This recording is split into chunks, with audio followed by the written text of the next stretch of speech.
want to thank the media for their help in getting the word out during this very cold period we're going through.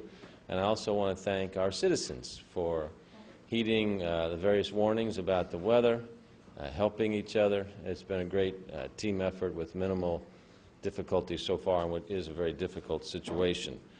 We just have completed our internal public safety meeting. I will just provide a few quick highlights. I won't be as extensive as what I have been in the previous couple days. But we've gotten through one of the coldest days in the modern history of our city, and we're about ready to have another one before we get into a little bit of a warm-up. So as it relates to a couple noteworthy items relative to EMA and MetroSafe, things are calming down a little bit. Stranded motorists are still the biggest issue, but although that's under control, obviously we remind everybody to take the necessary materials with them in their cars in case they do get stranded so that they can stay warm. We've had no incidences of hypothermia or exposure over the last 24 hours. We had 3 incidents yesterday, 0 today. That's good. Nothing new to report by Louisville Fire, by Metro EMS, Metro Police, Suburban Fire, Animal Services, just all of the precautions and warnings that we've given throughout the past couple days. So just remember, don't shovel snow onto fire hydrants, etc. Make sure your animals are inside. Get your shoveling in today while the sun's out still. We got a little break today with the sun coming out. In terms of emergency management in the adjoining counties, we're in regular contact with them. Everything is working smoothly right now. As it relates to public works and snow removal, we're monitoring and treating our snow routes. We've gotten a lot of good feedback on our primary and secondary routes. Of course, the neighborhoods and tertiary routes are going to be a problem until the snow melts, which is coming up here pretty soon. The city is coordinating with JCPS to make sure the bus ramps are, or the bus routes, excuse me, are in good shape when school is called back into session. We're also trying to clear the handicap ramps on the streets the best as we can right now. I want to remind everybody about their sidewalks. You know, we've been getting calls on people wanting sidewalks cleared for them. We can't do that. There's no city in the world, obviously, that's clearing all the streets and certainly the sidewalks. So by ordinance, I hate to sound like a government person, but by ordinance, sidewalks are the responsibility of the property owner. So we ask that you clear your sidewalks, especially if you're around bus routes and areas like that, so people have an area to wait, and then the kids will have sidewalks to move on when they're going to school as well. So please do that as best and as safely as you can. TARC, all of the buses are on the regular routes.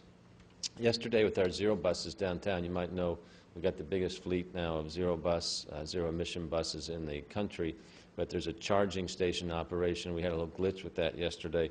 That's been taken care of in short order, so all the zero buses on the downtown routes are working as designed as well. Louisville Water Company, nothing new there in terms of water main breakages. Remind everybody, keep those faucets going. Cold water about the size of your pinky, and if you can get through tomorrow without having any pipe problems in your house, I personally would declare a victory for that, because that's been a real potential problem for us. We're going to get a little briefing later here from the MSD and some of the challenges that might be coming along with that. With Louisville Gas and Electric, there's just normal activity, minimal issues taking place there. Okay, no changes with Public Health and Wellness and American Red Cross. We stand by to help as need be. Metro United Way, our 211 call volume is back to basically normal now as well. We've got a couple different community service announcements to make relative to social services, so I'd like to ask Katina Whitlock to come up, who's the Director of Community Services, and brief us on a few issues there. Katina? Over the past week, we've received a lot of phone calls regarding our LIHEAP, which is the Low Income Heat Energy and Assistance Program. And so anyone who has missed appointments this week because of the snow, you can call to reschedule your appointments. All of our centers are open, so if you have an appointment for this week, please come to your appointment or call to reschedule your appointment. Additionally, senior nutrition meals are not being delivered this week because of the weather, but we are doing a wellness check on all of our seniors who are participants in the program, whether they are homebound or congregant meal served. And through all of those checks, we found that all of our seniors are okay and that they are not in need of food. For those who are, we do have emergency food services that our staff will be able to deliver to you on tomorrow. All 8 neighborhood place sites are open. They are serving as wellness centers, as well as providing support for utility assistance and scheduling those appointments. And for people who are seeking ways to get to work, we do have TARC passes available for those that are trying to get to work but can't because of transportation. We have partnered with the Coalition for the Homeless and all of the white flag shelters to make sure that anyone who is seeking a reservation or needs shelter services this evening, you will be taken care of by calling the white flag hotline, and they will make those reservations for you. For people who are in need of food or seeking services for food, our Newburgh Center location Dare to Care commodity site will be open as scheduled on tomorrow. Thank you. Great job, Katina, to you and your team. Appreciate it. And then last, Metro Parks and Libraries.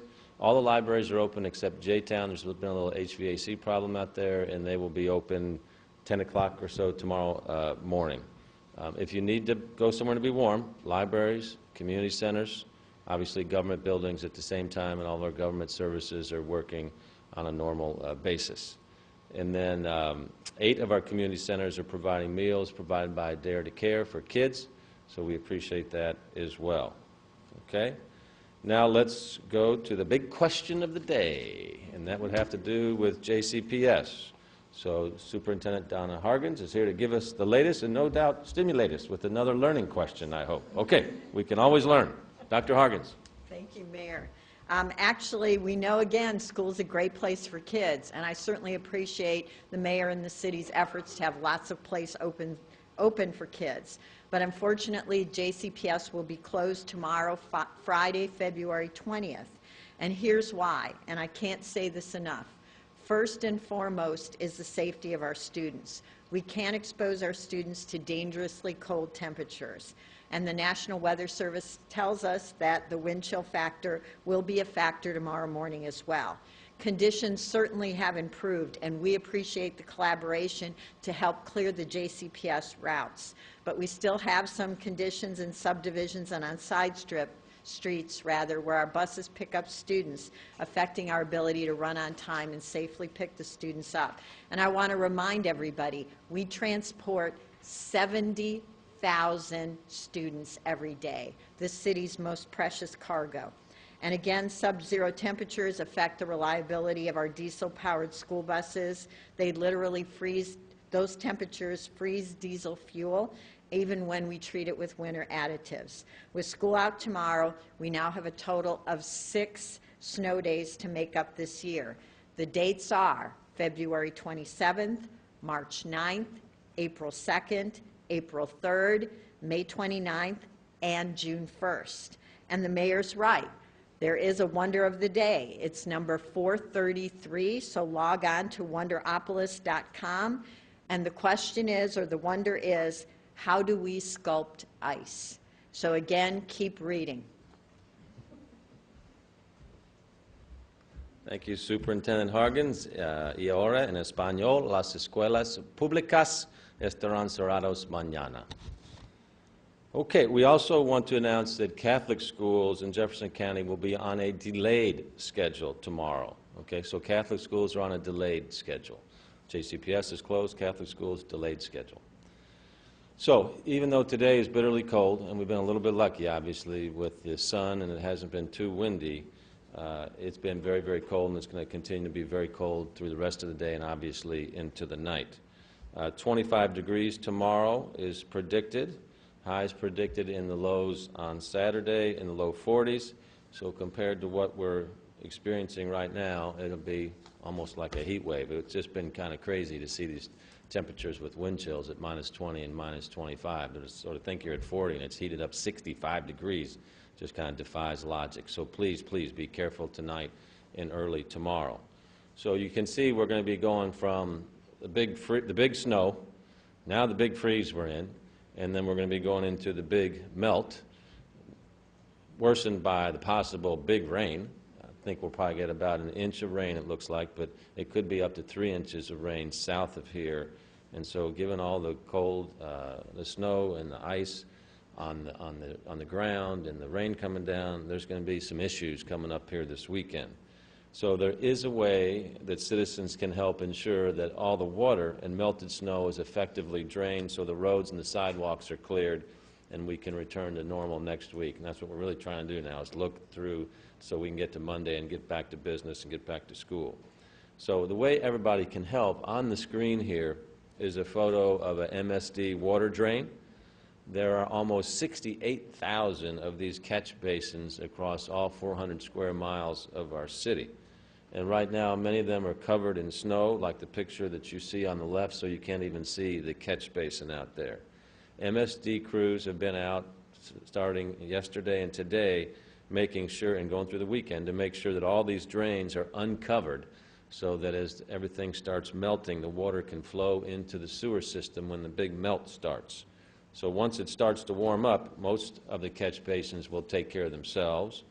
But if you see any major water pooling in the neighborhood, please call MSD at 587-0603. 587-0603. They're available 24/7 and are bringing in extra crews on Saturday to help clear all these catch basins. So MSD's Executive Director is Greg Heitzman, and he's here to provide us with some further information on this. Greg?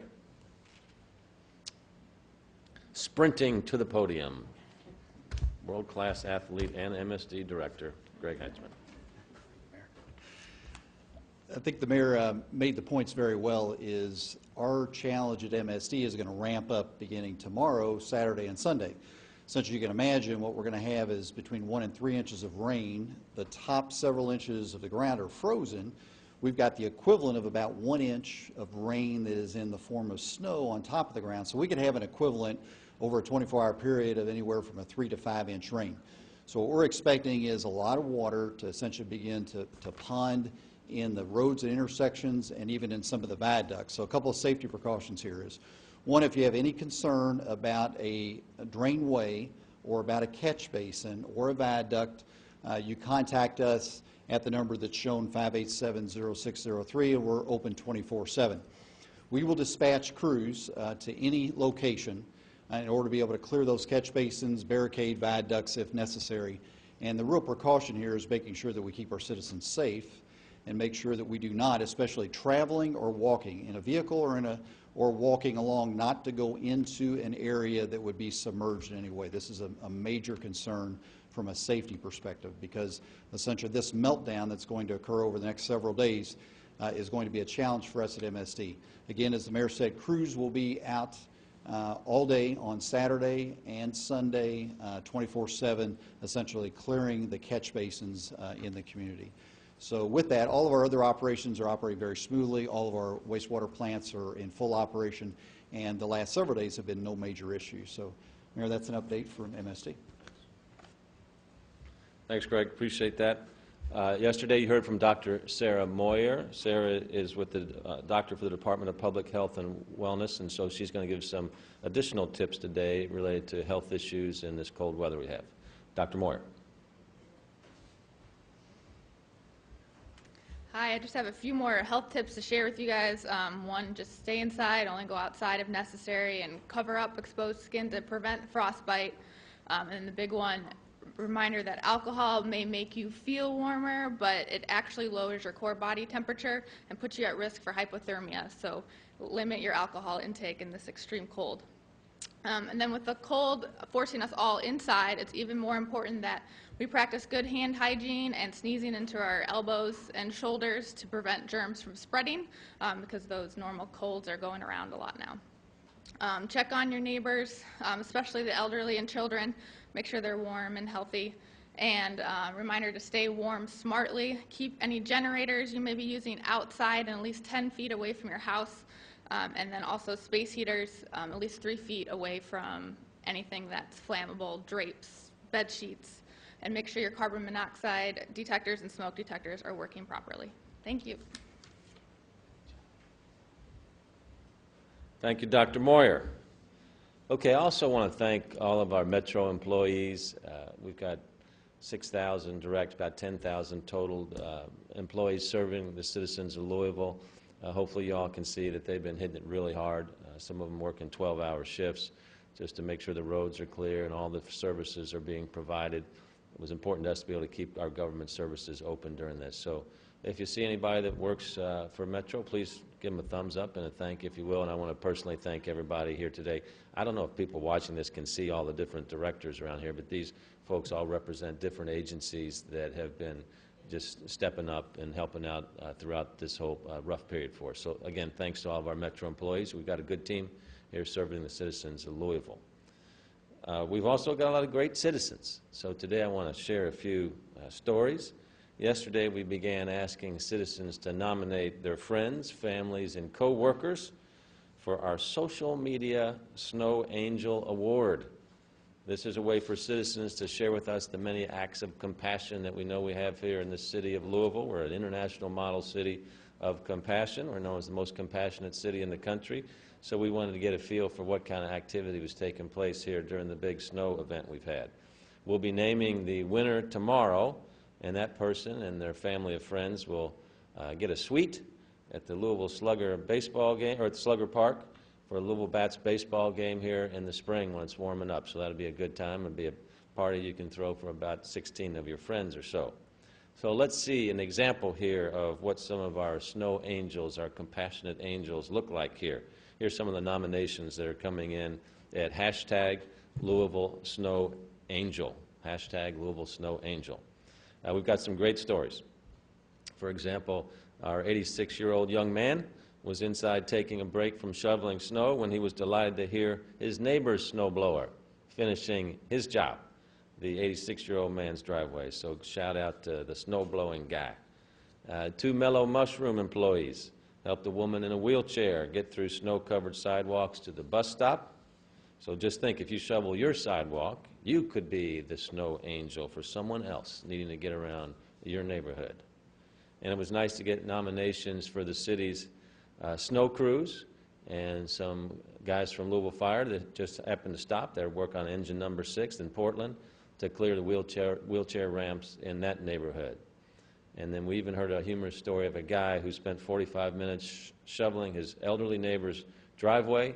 He was concerned about the elderly neighbors, only to find out she's vacationing in Florida. That's the thought that counts. And then another person had a self-nomination with, I'm sure, a great degree of humility for bravely live tweeting the whole event here as we've been going through our snow escapades. But far and away, though, we're getting the most nominations for this guy on the screen right now. His name is Brian Fenolio. He's of the I Am Dixie Highway team. He's online. That's I Am Dixie Highway is an online and real-world community. And we've lost count of how many nominations and seconds that Brian has got. He's been giving people rides to groceries, to get groceries, and to any kind of runs that people needed to make. One Facebook post said this about Brian: "He is an awesome sweetheart. He just went out of his way to pick me up, a total stranger, to take me to the store. While we were there, he saw someone stuck in the snow and did not hesitate to help them too. God bless you, Byron." We appreciate that, man. So good job to Byron Fenolio. Another nomination was for this man, Evan Calvin. He's a part-time staff member at Louisville Rescue Mission and a student at Southern Baptist Theological Seminary. The Rescue Mission's day shelter was supposed to be closed on Monday for President's Day, but Evan came in from J-Town to make sure it was open on a day when, in fact, it was very much needed. He's been doing glamorous duties like laundry and whatever it takes starting at 6 in the morning. So, Evan, we appreciate you. And then there's this guy here, Tim Buchel, who was nominated by Missy Knight. Missy's a nurse. She was worried about how she was going to get out of her driveway to get to work, and her friend Tim just showed up with a shovel, a smile, and a strong back, and got the job done. So we appreciate that. So sometimes tough times bring out the best in people, especially a lot here in Louisville. I think that's what we're all about here in our great city. So please keep the nominations coming. So far, we're mainly getting guys nominated. look, the world's all about girl power right now. So we know there's a lot of ladies out there giving a helping hand. Whatever the gender or age of somebody, let's share those stories as well. And we ask that you submit them by midnight tonight, tweet or Instagram them with the hashtag Louisville Snow Angel, or post them on my Facebook, which is Mayor Greg Fisher. And then last, we'll be doing one more of these events, unless weather changes again, but we'll have another announcement tomorrow, or another briefing tomorrow looking toward the weekend, latest on the weather and the rain, and then all this with the goal of being ready so when Monday morning comes around, you can move out and about the way that you're normally used to. Obviously, we've been over-communicating this week. It's been a dangerous week for the community. We're getting through it as best we can, and we want to keep over-communicating so everybody knows as much as they can. With that, we're happy to take any questions.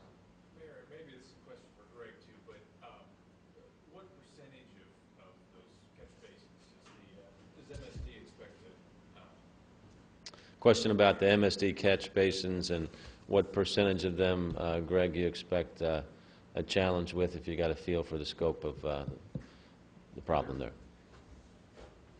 As we mentioned, there's 68,000 catch basins. Most of those are in the urban services area of Louisville. So what we'll be doing is going out to all those and doing the best we can to clean them.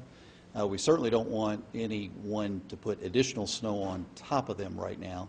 Because of the cold weather, we don't want folks out there cleaning them because it's a safety issue. Now, that may change over the weekend.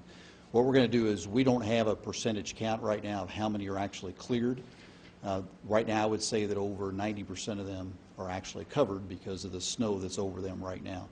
So that's what we're going to be working on over the next several days. That's why we're expecting the ponding that's going to occur in these intersections.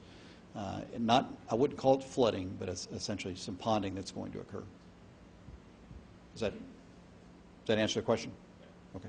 You said, yeah, I wanted to make sure I understood how much water you were expecting between the melting and the rain, how much water, and the freezing, how much water you were expecting. Here's the prediction. The forecast is that we're going to get 1 inch. South of us could get as much as 3 inches. So from a broader perspective, we may get 1 to 3 inches of new rain, and that could be some in the form of sleet and snow. And what we have essentially with about 9 inches of snow that we have the equivalent of about 1 inch of snow that is on top. It's equivalent of 1 inch of rain. So when you add all that together and the fact that the top layer of the ground is frozen about 2 to 3 inches, we're going to kind of have the equivalent of what may end up being a 3 to 6 inch possible rain event over a 24 to 48 hour period. Therefore, what's going to happen is that even though it doesn't look like a lot of rain, it's going to simulate more because the soil, the ground, is not going to be able to absorb it. So it's going to take the path of least resistance down the street, down the sidewalks, into the catch basins. So we're expecting a pretty significant ponding challenge that will occur on Saturday and Sunday. Hopefully Is that going to be the only issue from this, that intersections and streets would be ponded, or are there other issues? we're going to see the streams and the creeks, Floyd's Fork, Beargrass, et cetera. They're going to come up.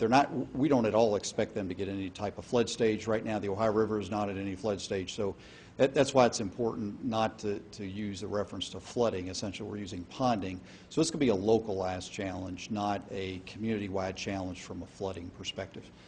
So the key is going to be creating paths to be able to get to the catch basins so that the sewer system, the collection system can be able to manage it, get the water to the streams, which then will take it to the Ohio River. Okay?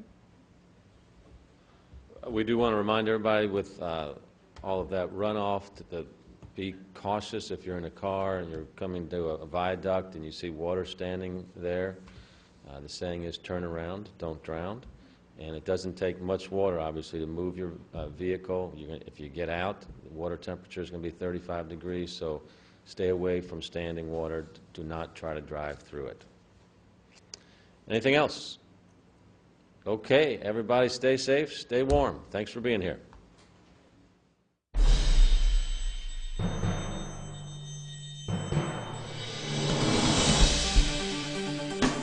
This has been a Metro TV production, a public service of Louisville Metro Government.